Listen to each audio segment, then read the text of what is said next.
பொதுவாகவே மீன்கள்ல omega 3 fatty acid, protein, vitamin D மற்றும் பல தாதுக்கள் நிறைய இருக்கிறது நம்மளுக்கு தெரிஞ்சதுதான்.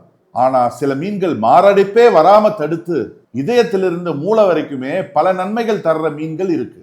அது எந்தெந்த மீன்கள்னு இந்த வீடியோல பார்க்கலாம். இந்த லிஸ்ட்ல முதல்ல வர்றது சால்மன் ஃபிஷ், அதாவது கிழங்கா மீன் சொல்லுவாங்க. இதுல EPA, DHA போன்ற ஒமேகா 3 ஃபேட்டி ஆசிட்ஸ் அதிக அளவுல இருக்கிறதுனால இது உடம்புல இருக்கிற கெட்ட கொழுப்பை குறைச்சு மாரடைப்பு வராம தடுக்கும். இதயத்துக்கும் மூளைக்கும் நல்ல சத்துக்களை தருதான் இந்த சால்மன் ஃபிஷ் என்கிற கிழங்கா மீன். அடுத்ததா மத்தி மீன்.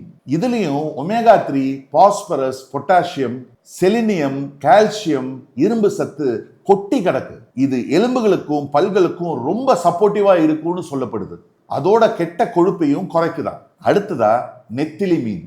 இதுலயும் ஒமேகா 3, கால்சியம் நிறைய இருக்கு.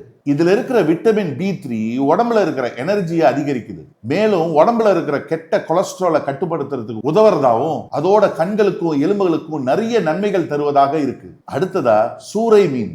இதுலயும் ஒமேகா 3 புரோட்டீன் நிறைஞ்சிருக்கு. இது தசைகளையும் வலுவாக்குது. வெயிட் லாஸ் பண்ணணும்னு நினைக்கிறவங்களுக்கு இந்த மீன் ரொம்பவே நல்லது. பெண்களுக்கு யூட்ரஸ்க்கு ரொம்ப ரொம்ப நல்லதுன்னு சொல்றாங்க. மேலும் ஆண்களோட விந்தணு தரத்துக்கும் இந்த சூறை மீன் ரொம்பவே பெஸ்ட். அடுத்ததா காணாங்கெளுத்தி மீன்.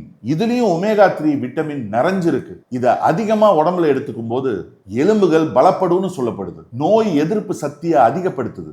அதோட நரம்பு மண்டலத்தையும் பாதுகாக்குது இந்த மீன்கள். இந்த மீன்கள் சாப்பிட்டா உச்சந்தலையிலேருந்து உள்ளங்கால் வரைக்கும் உள்ள எல்லா உறுப்புகளுக்கும் ரொம்ப நல்லதுன்னு ஆய்வுகள் சொல்லப்படுது. தயவு செய்து முள்ளு இருக்குன்னு மீனை சாப்பிடாம இருந்துடாதீங்க. நீங்க இந்த முள்ளுள்ள மீன்ல தான் சத்ததிக்கும், அதுதான் ஆரோக்கியம். முள்ளுல இருந்து நீங்க அந்த மீனோட சதையை மட்டும் எடுத்து உங்க பிள்ளைங்களுக்கு மறக்காம கொடுங்க.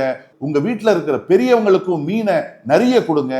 அவசியமா உங்க குடும்பத்தாரும் நண்பர்களும் ஆரோக்கியமா இருக்கணும்னா இந்த பதிவை அவங்களுக்கு அனுப்பி வைங்க.